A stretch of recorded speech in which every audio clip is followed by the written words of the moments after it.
Hi everyone, welcome back to my channel. In today's video, we are going to learn and discuss how will you use the Azure Management Groups. As your Azure environment grows, managing subscription individually become insufficient and very difficult. This is where Azure Management Groups comes in. It helps you organize multiple subscription into a single hierarchy. In today's video, we are simply going to use the whiteboard to discuss the hierarchy and the architecture of the Azure resources, starting from the management groups to the subscriptions, resource groups, and resources. Then we will see on the Azure portal how would you create the Azure management groups, how can you leverage and assign our back to the management groups or the subscription, how would you use policies, and how would you manage cost from the Azure management groups. Ready to make the Azure cloud your comfortable zone? Let's get started.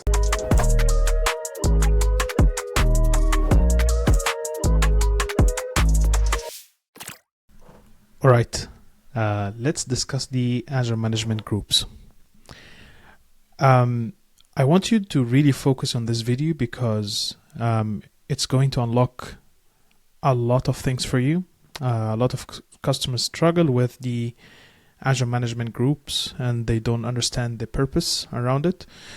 So in the previous episodes, we discussed the Azure subscriptions and why we are using it. So basically, in order to be able to create resources within Microsoft Azure, you need to have a subscription linked to your credit card or whatever the billing method is. So let's talk about the hierarchy here. Okay, the hierarchy. Excuse my English. Just let me make myself smaller. Okay. I hope you can see me. Hey! Okay, so I want you to think of the Azure Management Groups as a compound. So in a residence compound. Okay, so normally if we have a compound, you would have the houses within, so many houses. This is your Azure subscription. And then each compound will have certain gates and security cameras, of course. And of course there will be water supply, electricity, whatever. And then you name this compound whatever, maybe R1. And then another residence compound, which also include many houses.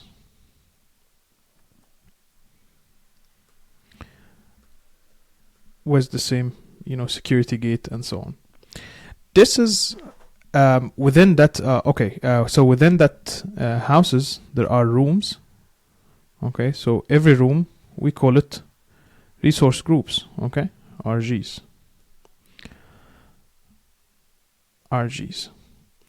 And then people and also the kitchen, TV, TV, the couches also, and so on. This is gonna be the resources, basically like the VMs and so on. This is when you deal with a group of houses in this fashion. You have a controlled gate. You have maybe one or two security guards. This is much better also to get in and get out. All of this. Think of the cloud resources the same way. Okay, so Microsoft created this management groups for customers who have hundreds or maybe thousands of subscriptions. Okay, even if you have 20 subscription, still it's a lot. 20 Azure subscription, still it's a large number. Okay, so management group, the purpose of it is basically a folder for your Azure subscription. I ask customers a lot, do you know about management group? The answer is no. We've never used it before. Okay. And when they know, then they start to say, oh, actually, this is very good. Now I will tell you why. So you have subscription 1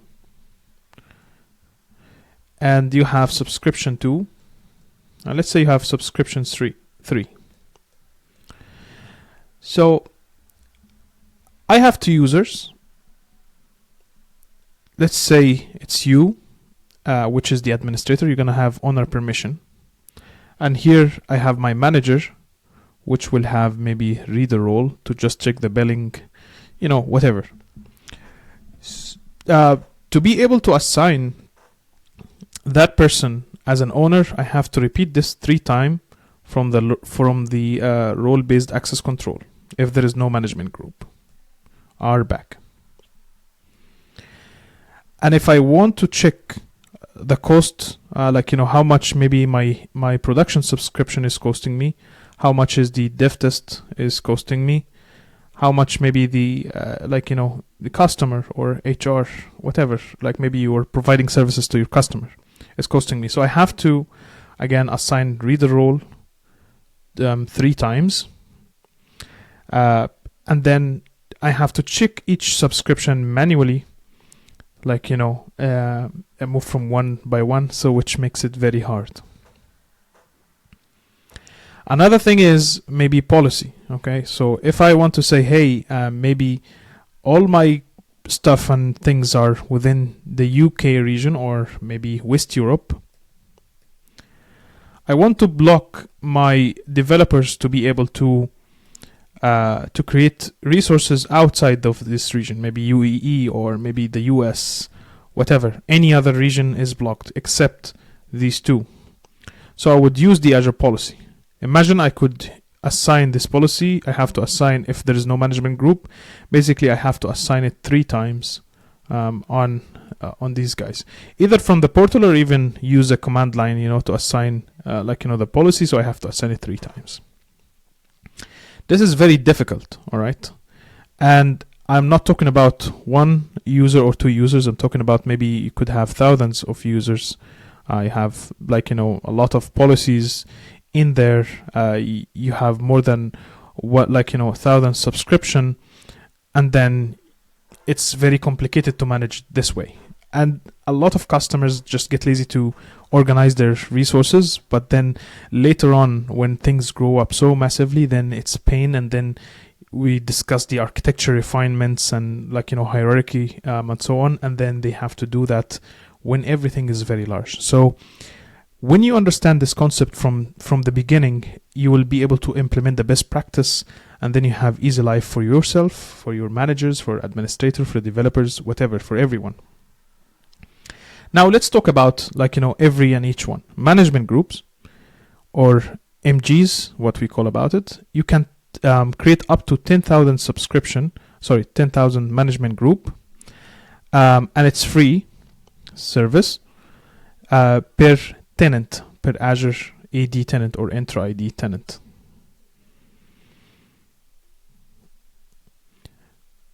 That's the limits. By default, when you create an Azure subscription the first time, it will create what we call it the root management group, and it will give it the tenant ID, your Microsoft Entra ID. So it will give it ID. Okay. Then you can create childs. So you can go and create childs. Let's say, hey, I'm gonna create maybe the root it's gonna be renamed to mycompany.com, and then maybe I will do corp. Stuff like that, HR, production subscriptions. So this is what we call it, the child management group. This is the parent. And then I can create also more childs here. I can create maybe here is going to be my database subscription. Again, this is also still in the management group section. Okay, so this is management group. I can create databases. Here's going to be VMs. Maybe here also dev, production, whatever you name it. Okay, so this is just an hierarchical. There is no kind of hard rule here for the naming convention. And then you start, maybe you could add extra childs, or maybe you start to add your subscription, sub 1, sub 2, sub 3. maybe here is gonna be production, dev test VMs, subscription. Again, same for this, and the list goes on. Okay.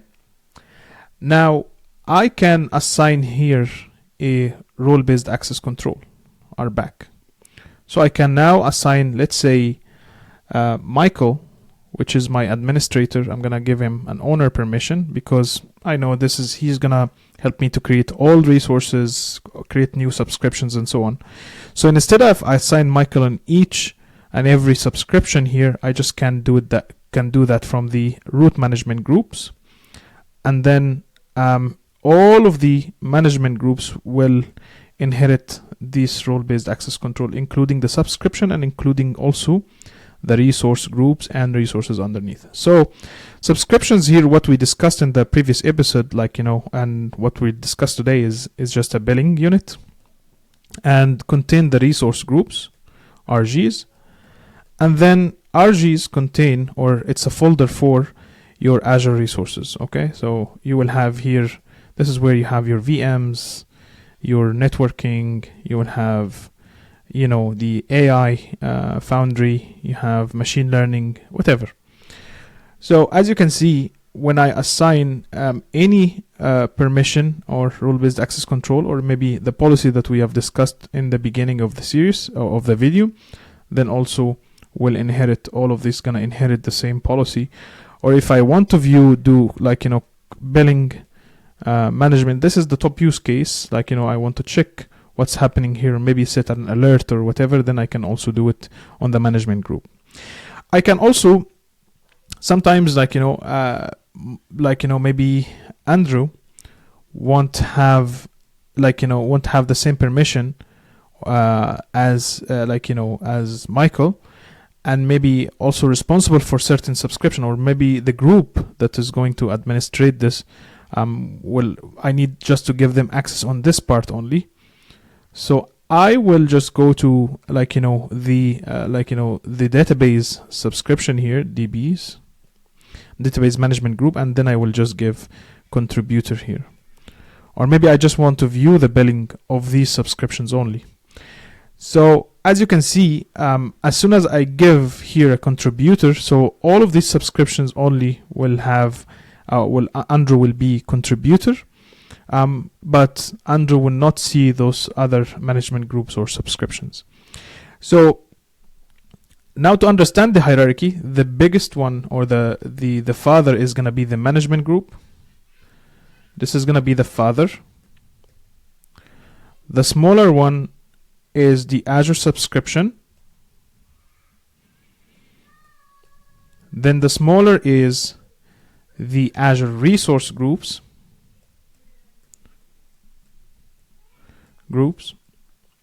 And then the smallest is going to be the Azure resources.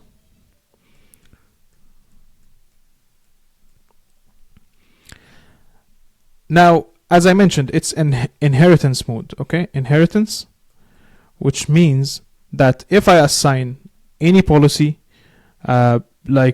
any role-based access control, any locks, like resource locks, all of this is going to be inherited from the top to the bottom. So if I apply anything here from the management group, then all the resources underneath will inherit the same.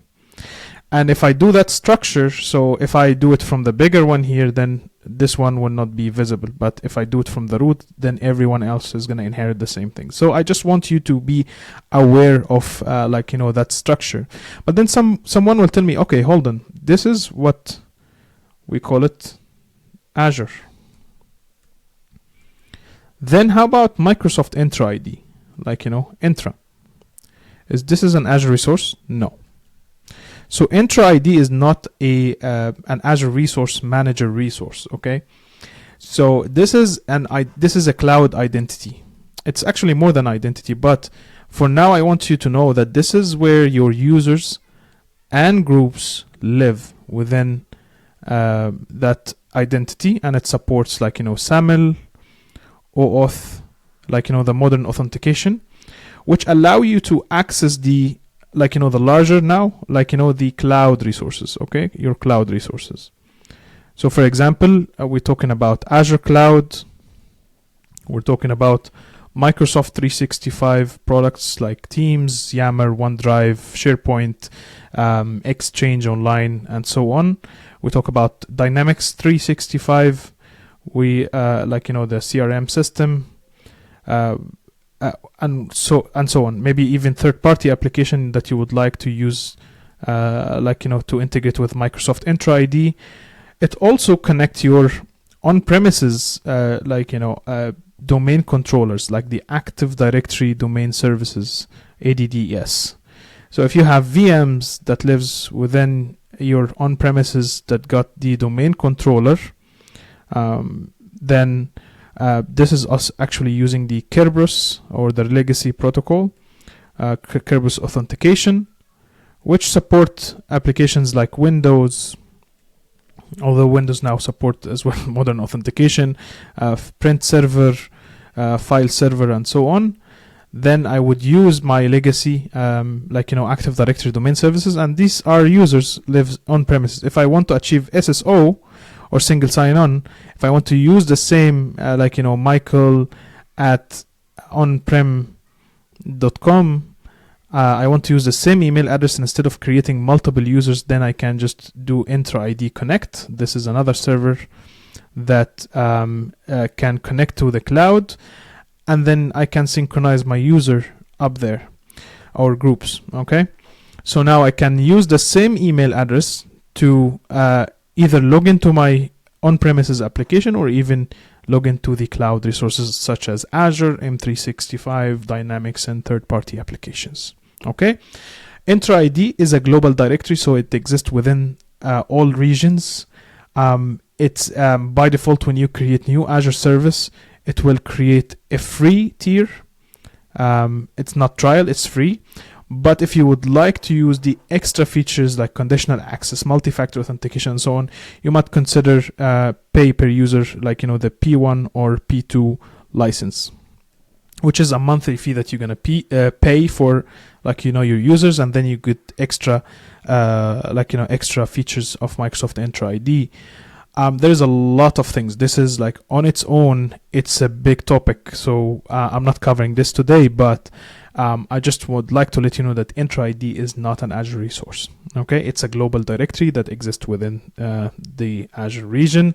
It has B2C, it has many different features that you can leverage today, but I just wanted to let you know how the hierarchy or how the structure works. Now let's move on to the Azure portal to take a look at how would you create the Azure Management Groups and how would you assign role-based access controls or manage billing and so on. Hello again. I hope you have relaxed and got a cup of coffee. So now let's create Azure Management Groups. To be able to access the Azure Management Groups, either if you recently visited the Azure Management Groups, you will find it here, or you can search from the global search or even from the hamburger menu. So you just can go from all services here and then you start to filter. You just type management groups and then you should find it under the resource manager. Either you can pin it to your favorites here, so I have it down, or you just can search directly here and then type management groups. As I mentioned, the moment you management groups. The moment you create your first Azure subscription, there is a root management groups here. It's going to be created by default, and I renamed, like, there is a friendly name and there is a group, or there is ID. So the ID here by default is going to be created by, like, you know, or is going to be taken from your Azure tenant ID. So if you notice here, the end is CC4, triple C4. If I go to my Microsoft Entra ID, notice here it's capturing the Entra or the tenant ID of my Microsoft Entra. As I mentioned, Entra ID is just a directory services where you can create users, groups, assign certain roles and administrator. Again, the roles and administrator in the Microsoft Entra ID is not Azure role-based access control. So basically, when you assign permissions here, like global administrator or, like, you know, whatever roles and administrator here, this is more or roles related to Intra or anything linked to Intra, but it's not the Azure subscription role-based access control. We will tackle this in details, but I just want to highlight this. But again, you could access Microsoft Intra ID from Azure, or even type Intra ID, there is a URL for it, so the Intra ID admin center. You can even see here there's a warning, or there's an information, hey, try the new intra.microsoft.com. And then as soon as you log in, then you will see the new Intra portal. But again, I'm not going to talk about this today. So once again, you have users. Users live here, and then you would like to assign them or give them permissions into your Azure subscription. Okay. Now, what we will do first is to create a management group. So again, I will search management groups, and then under the resource manager, I should be able to see my management groups. And then remember, the tenant ID is, or the root management group is this one. You always can rename that management group, but again, the friendly name, not the ID itself. So when I created this, it was actually root. So I renamed it to Cloud with Mo for my channel. And then as you can see, there is sub-management groups or child. So these are child right here. So if I want to create like a new child under my root management group, then I just can create, and then it will ask you for the management group ID. Normally, don't write, like it will tell you here, don't write, things like 1, 2, 3, 4, 5, 6. You can do that, and then maybe name it here Contoso. But it's not ideal, like, for programmatic, call. If you're doing an API call or command line, you could, name it maybe here Contoso, or, whatever the name is. But maybe I will just say dev, or let's use different name like databases, management, or MG01.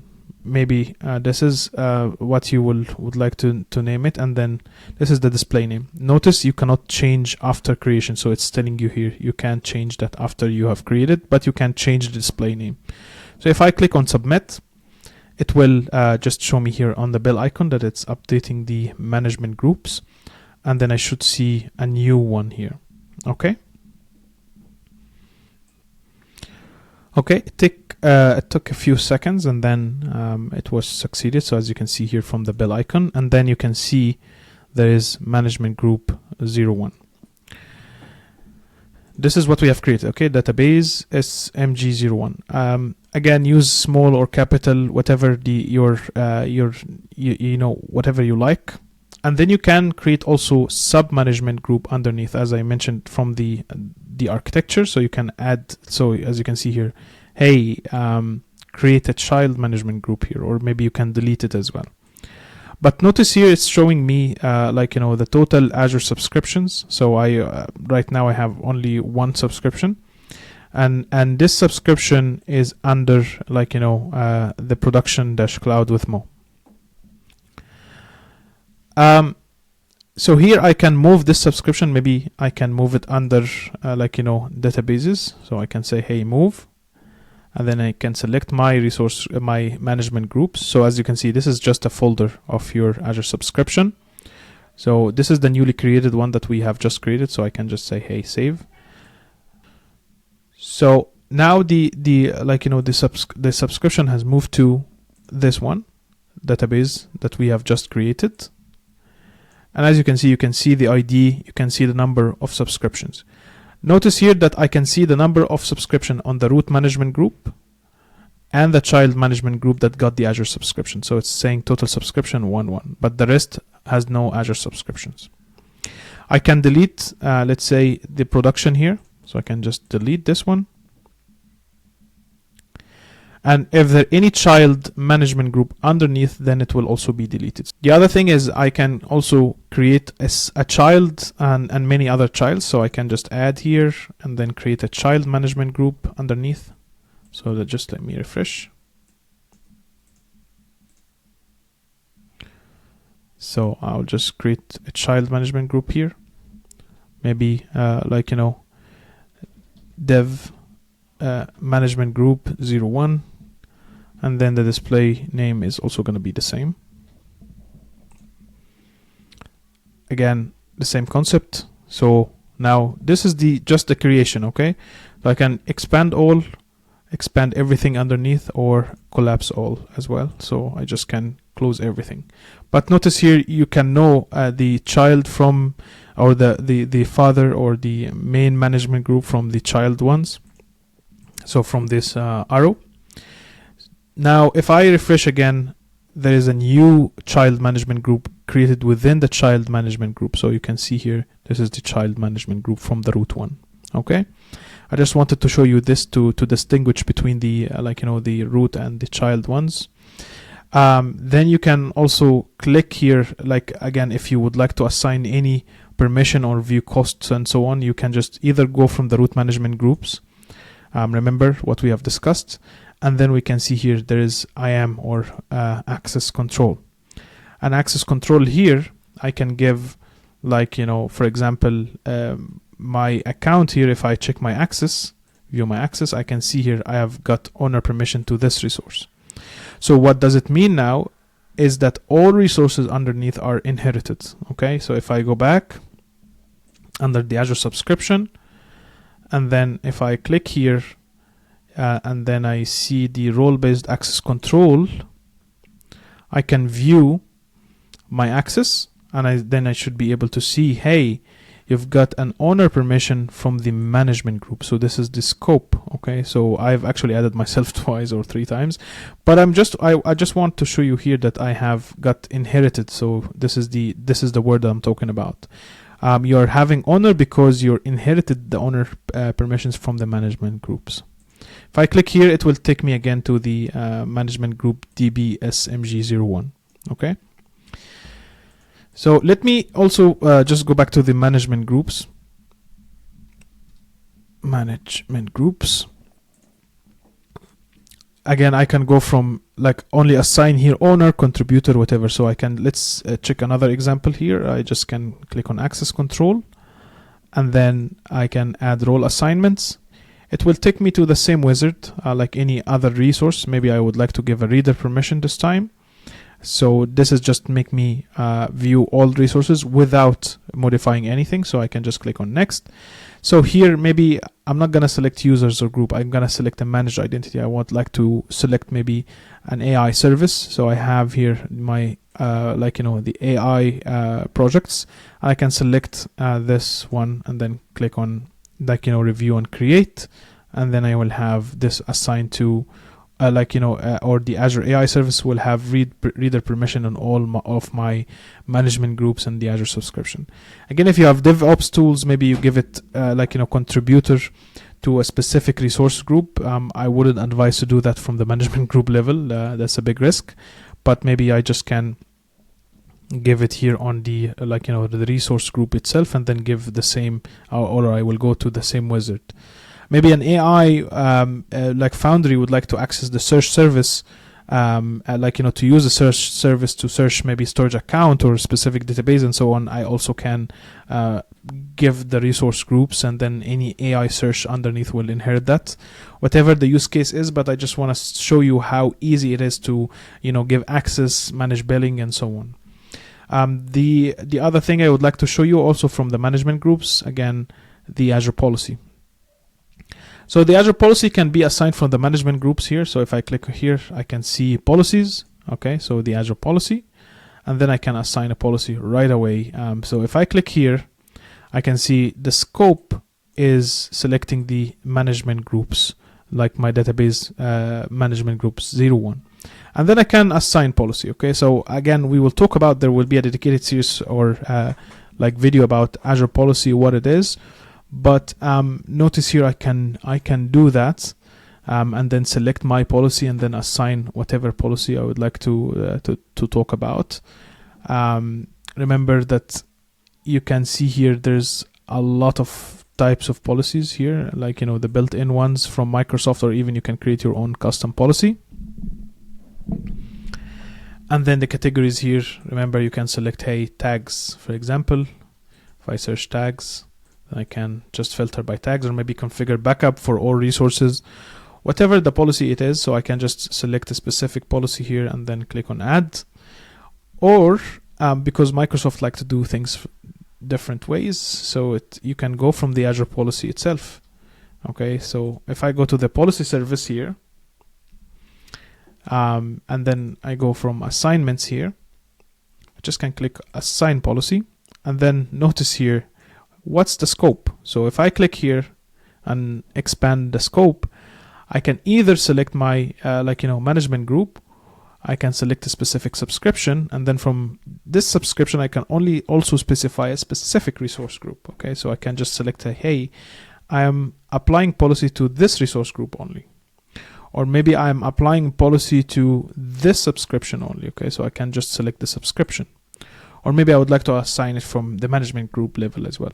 Same interface, there is no difference here, but I just want to show you how easy it is when you have management groups is to assign policies. Like also if I go to the cost analysis here, it's also telling me the same thing. So a lot of customers ask me, okay, what is scope? Okay, so the scope is basically the hierarchy, to which level you want to view the billing here. Do you want to set up billing alert for the management groups? Do you want to set up for the subscription, and so on? So I can change the scope here to maybe if I go back, root management groups, I think it's not yet, databases, and then I should be able to select this management groups and then see, how much is the Azure subscription is costing me. If I want to see only the subscription, then I just can search the subscription, go from the subscription, and then search this one, and then I can just view the cost analysis of that particular subscription. And then notice here it will modify the scope to my Azure subscription. Okay, so the scope has changed. If I want to view also the cost from the resource group level or even the resource, you still can do the same. So notice this tab, access control, cost analysis, they are unified across all resources. Okay, so if I click on cost analysis of that resource group, again, it will also select the scope here on my particular resource group, which is the AI resource group. Okay, and then it will show me here there is 1 cent, 0.01 cost. Okay, same goes for role-based access control, same goes for all of this. So you got the the concept, but I just wanted to show you everything about how important it is to use the Azure Management Groups. If you go to the documentation, this is what we have discussed today. I will reference all the documentation in the description of my YouTube channel or of this video. And then it will talk about the hierarchy and the hierarchy of the management groups. The single directory or the intro ID tenant supports up to 10,000 management groups. This is the limits. And what are the limitations? Again, this is what you can assign to the management groups and so on. This is what we have discussed. This is all the examples. This is the marketing, documentation. This is also the steps. How would you create the Azure Management Groups from the, the Azure portal, or how can you do it from the CLI or .NET if you want to use Python or even use the REST API like Terraform. Whatever the the method is, so it will. It's here. This is very simple, very straightforward, and I hope this demo was useful today. I hope this video was useful for you. Thanks for watching, and see you in the next video.